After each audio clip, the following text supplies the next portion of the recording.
नमस्कार बच्चों, welcome back.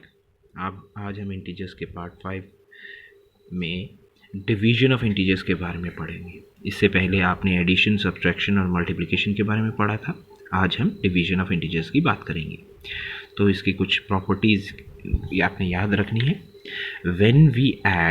when we divide a negative integer by a positive integer, the quotient is a negative integer।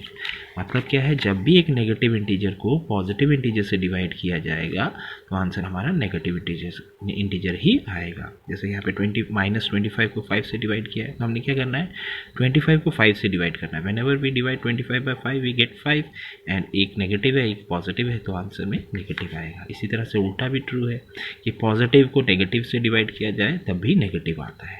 Clear है। अब यहाँ पे देखिए कि when we divide a negative integer by a positive negative integer को negative integer से जब भी डिवाइड किया जाएगा, रिजल्ट जो आएगा, क्वोशिएंट जो आएगा, that will be A positive integer. -25 को -5 से डिवाइड किया तो 5 आएगा। Minus minus goes cancel. Division of integer is not closed. इसका क्या मतलब हुआ कि जब भी हम दो इंटीजर्स को आपस में डिवाइड करेंगे तो ज़रूरी नहीं है कि जो क्वोशिएंट आएगा वो भी एक इंटीजर होगा। जैसे यहाँ पे 4 को -2 से किया, -2 आया, ये तो इंटीजर है, ये भी इंटीजर है, ये भी इंटीजर है, ये भी इंटीजर है। लेकिन जब हम 2 को 4 से कर रहे हैं तो 2/4 होता है। इसको हम कैंसिल आउट करेंगे, 1/2 या 0.5 आता है, जो कि एक इंटीजर नहीं है। यानी कि division of integer is not closed. अगली प्रॉपर्टी देखते हैं, नॉट कम्यूटेटिव, यानी कि डिवीजन कम्यूटेटिव नहीं होता है। कम्यूटेटिव क्या था कि ए, जैसे मल्टीप्लिकेशन कम्यूटेटिव है, a multiply by b is equal to b multiply by a, उल्टा करें तब भी कोई फ़र्क नहीं पड़ता था, लेकिन डिवीजन में फ़र्क पड़ता है। जैसे -8 को -4 से डिवाइड किया तो 2 आया, लेकिन जब हमने -4 को -8 से किया तो -4 divided by -8, minus minus cancel हो गए, 4 1 4 2 1/2 आया। यहाँ पे 2 है, यहाँ पे 1/2 है, जो कि बराबर नहीं है, इसीलिए डिवीजन कम्यूटेटिव नहीं होते हैं। अब ये बात बहुत इंपॉर्टेंट है, याद रखनी है आपने कि कोई भी इंटीजर हो उसको अगर हम 0 से डिवाइड करें, यानी कि जो ये न्यूमरेटर होता है ये डिनोमिनेटर होता है, डिनोमिनेटर अगर 0 है तो it is not defined. Numerator 0 हो सकता है, 0 जैसे कि 2 डिवाइडेड बाय 0 कोई पूछेगा, that is not defined, not defined. लेकिन जब हम 0 डिवाइडेड बाय 2 की बात करेंगे, it is equal to 0/2, it is equal to 0। तो ये बातें आपने याद रखनी है, ठीक है बच्चों। तो चलिए अब हम एक्सरसाइज 1.4 के कुछ क्वेश्चंस कर लेते हैं। पहला क्वेश्चन सिंपल, हमें डिवाइड करके उसका क्वेश्चन निकालना है। जैसे पहला पार्ट, फर्स्ट क्वेश्चन का फर्स्ट पार्ट, ए पार्ट देखिए, -30 को 10 से डिवाइड करना है। इसको हम सिंपली ऐसे भी लिख सकते हैं, -30 डिवाइडेड बाई 10।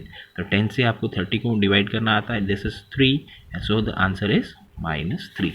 यानी कि 30 को 10 से डिवाइड किया, 3, एक नेगेटिव एक पॉजिटिव है तो नेगेटिव आएगा, ठीक है। वैसे -36 डिवाइडेड बाय -9, तो -36 बाय 9, माइनस से माइनस कैंसिल, 9 4 सा 36, तो 4 हमारा आंसर है। ई पार्ट देखें, 13 divided by bracket start -2 + 1 bracket of.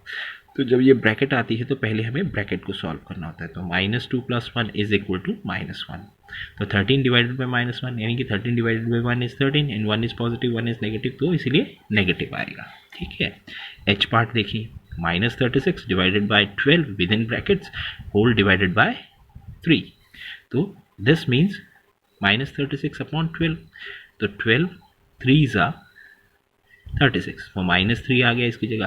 Now -3 divided by 3 is equal to -3/3, 3 1 जा 3, तो -1 इज अवर फाइनल आंसर।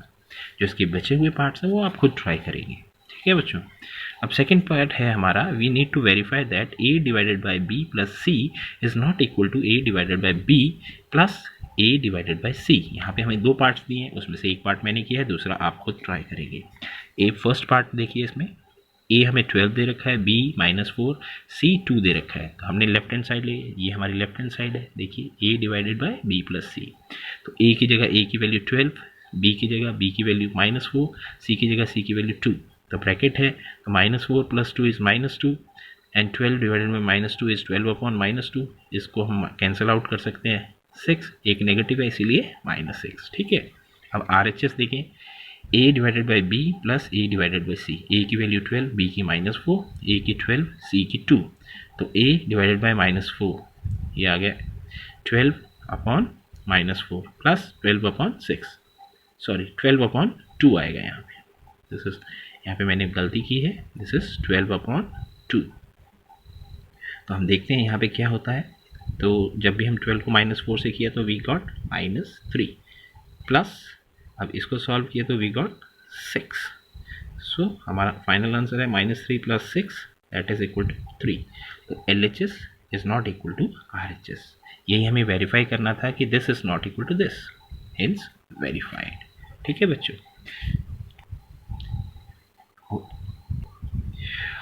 आगे हम क्वेश्चन नंबर 5 देखते हैं। 5th क्वेश्चन मैं आपके लिए रीड आउट कर देता हूँ।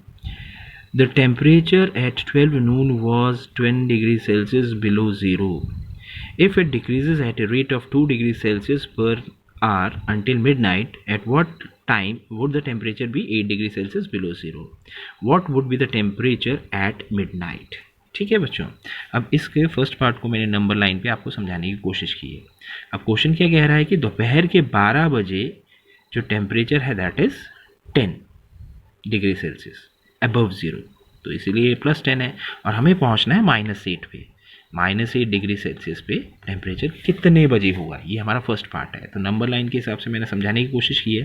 क्वेश्चन में ये गिवन है कि 1 घंटे में 2 डिग्री सेल्सियस कम हो जाता है।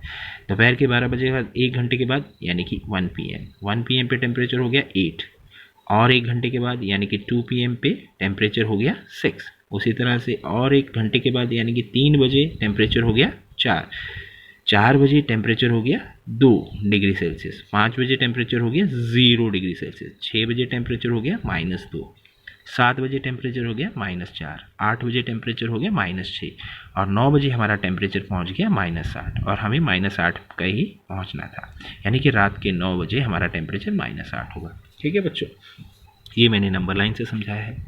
अब इसी क्वेश्चन को डिवीजन मेथड से करते हैं। तो दोपहर के 12 बजे जो टेम्परेचर था दैट इज़ 10 डिग्री सेल्सियस और हमें टेम्परेचर कहाँ तक पहुँचाना है -8। तो दोनों का टेम्परेचर डिफरेंस देख लेते हैं कि कितना हमें डिक्रीज़ करना है। तो 10 में से -8 को माइनस किया तो हमारे पास आया 18 degree Celsius. Rate of decrease क्या है 2 डिग्री सेल्सियस। 18 डिग्री सेल्सियस हमें टेम्परेचर कम करना है और 1 घंटे में 2 डिग्री सेल्सियस कम हो रहा है। तो टोटल कितना टाइम लेगा वो, उसके लिए हमने इन दोनों को डिवाइड कर दिया। 18/2 दैट इज़ 9 आवर्स। तो 12 बजे से 9 घंटे के बाद कितने बजेंगे 9 बजे। तो 9 hours is 9 PM is our answer for the first part. ठीक है, अब रात के 12 बजे कितना टेम्परेचर होगा, उसके लिए टोटल डिक्रीज इन टेम्परेचर दोपहर के 12 बजे से रात के 12 बजे तक कितना डिफरेंस होता है टाइम का, टोटल टाइम कितना होता है 12 आवर्स। इसीलिए मैंने 12 आवर्स की बात की। 12 आवर्स इंटू 2 से मल्टीप्लाई क्यों हुआ, क्योंकि 1 घंटे में 2 डिग्री सेल्सियस टेम्परेचर कम हो रहा है। तो टोटल डिक्रीज हमारे पास 24 डिग्री सेल्सियस का हो रहा है। दोपहर के 12 बजे 10 है तो रात के 12 बजे 24 घंटे कम होगा, इसीलिए मैंने माइनस कर दिया और -14 degree Celsius is our answer. आगे हम लेते हैं क्वेश्चन नंबर 7। क्वेश्चन 7 क्या है सुनिएगा ज़रा। An elevator descends into a mine shaft at a rate of 6 meters per minute. If the descent starts from 10 meters above the ground level, how long will it take to reach -350 meters? एक mine shaft है जो कि 10 metre above ground level है और उसको पहुंचना है -350 metre यानी कि 350 मीटर बिलो द अर्थ। तो वो कितना टाइम लेगा, ये हमारा क्वेश्चन है। तो देखिए हमारा स्टार्टिंग पॉइंट है 10 metre plus positive above ground level है इसीलिए 10 मीटर। फाइनल पोजीशन हमें पहुंचना है -350। तो टोटल डिस्टेंस कितना होगा, तो वो कि इसको माइनस करेंगे। ठीक है, 10 माइनस -350 यानी कि हमारे पास टोटल डिस्टेंस कितना हो गया 360 मीटर्स। अब स्पीड कितनी दे रखी है that is 6 metre per minute. तो time taken is speed distance upon speed. तो हमारे पास टोटल डिस्टेंस हमारा 360 था और स्पीड 6 मीटर पर मिनट है। तो इनको हम सॉल्व करें तो 60 मिनट आता है। 60 minute is equal to 1 hour. तो होप आपको ये समझ में आया होगा। This was the last question of your exercise as well as of the chapter. तो आप इस एक्सरसाइज के बचे हुए क्वेश्चंस भी करेंगे और कोई डाउट है तो वो आप ग्रुप में पूछ सकते हैं। Stay at home, stay healthy, stay safe. Thank you.